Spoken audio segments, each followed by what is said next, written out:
নমস্কার। কবি জয় গোস্বামীর লেখা কবিতা হাঁস। তুমি জানতে না বুঝি আসলে স্নিগ্ধতা হলো একটি বর্ষাকাল? কেউ বলেনি তোমাকে?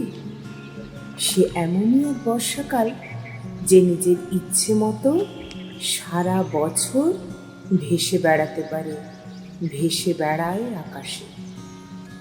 আজ এখানে বৃষ্টি হলো খানিক, তো কাল ওখানে বাদলা। সেই সঙ্গে থেকে থেকেই ঝোড়ো হাওয়া আর ঘূর্ণি বাতাস তো আছেই। আমি চোখ বন্ধ করলেই দেখতে পাই, যেই বৃষ্টি শুরু হলো অমনি বাচ্চারা সব হাত ছাড়িয়ে ছুট লাগালো মাঠে ঘাটে।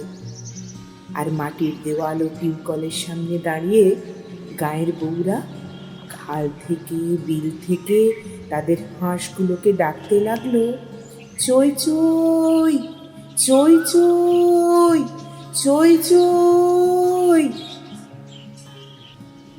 আজ থেকে প্রায় 1 শতাব্দী আগের বাংলায় তোমার এক বাল্যসখী তোমাকে চই চই বলে ডাকতো আর খেপাতো।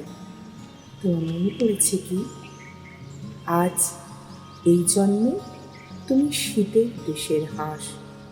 কোন সরোবর থেকে কোথায় কোন সরোবরে সাঁতার কাটতে যাও, সমুদ্রের পর সমুদ্র পেরিয়ে উড়ে চলো কত দূর দূর সব দেশ।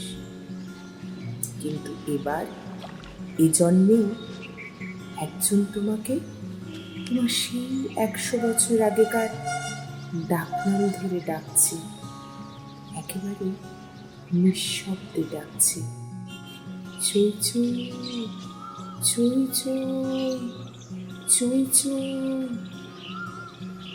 আর তুমি বোধহয় কিচ্ছুই শুনতে পাচ্ছ না, তাই না? নমস্কার।